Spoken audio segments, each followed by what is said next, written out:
Georgette est une mouette nantaise. Elle aime les humains et voudrait devenir comme eux. Elle en a marre de manger du poisson et de se baigner dans l'eau de la Loire. Les humains, eux, peuvent se promener et ils marchent tout le temps, comme pour se rendre quelque part. Ils sont toujours occupés à faire quelque chose. Mais quoi ?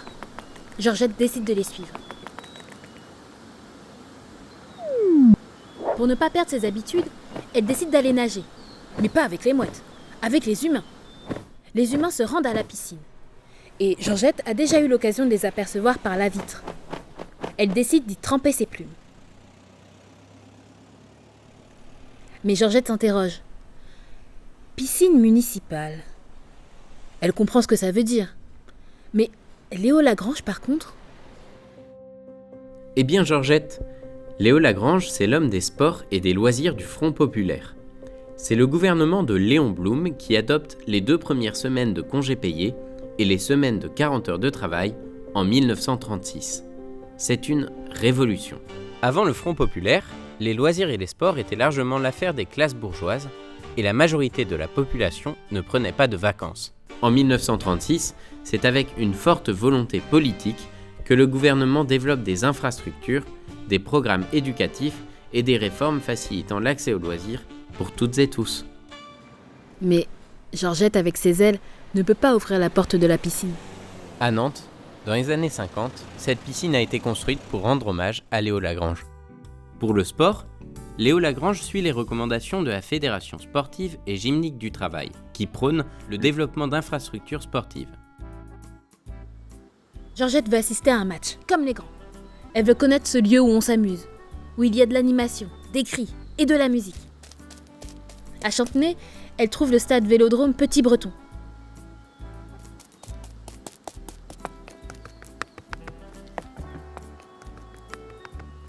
Oh non ! Des vélos ! Georgette a beau aimer les humains, elle déteste leurs vélos. Le Vélodrome Petit Breton témoigne du projet politique du Front populaire. Alors que son propriétaire voulait le remplacer par des habitations, il est sauvé par la mairie de Nantes pour que les écoles du quartier puissent continuer à s'en servir. En plus, les événements sportifs populaires y sont nombreux et le 1er mai 1938, une course de vélo est organisée avec une grande fête le soir. Dans les usines, on favorise aussi la création de comités de loisirs. On pratique le sport en groupe, comme au rallye cycliste de Saint-Étienne-de-Montluc en 1937, auquel participe le comité local des loisirs de Couëron. Comme à son habitude, Georgette regarde les humains.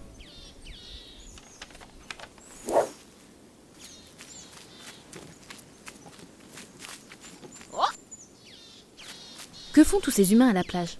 Georgette veut les rejoindre. Mais comment faire ?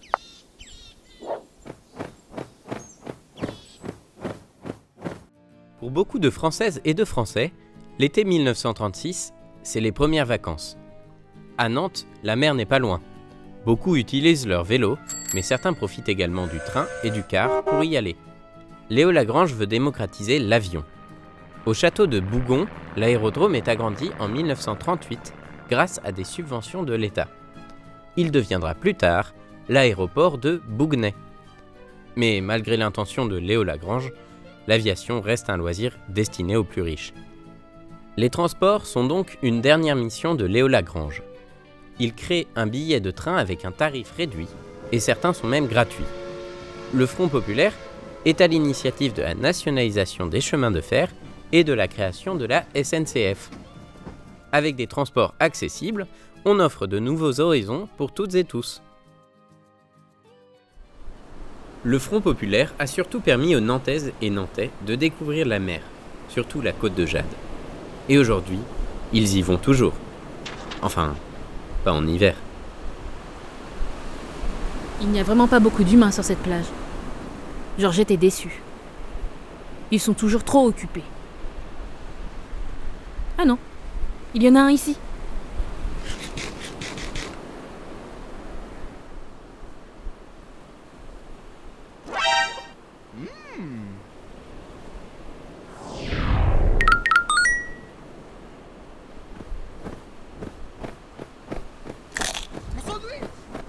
Georgette aime les humains, mais elle préfère quand même les sandwichs.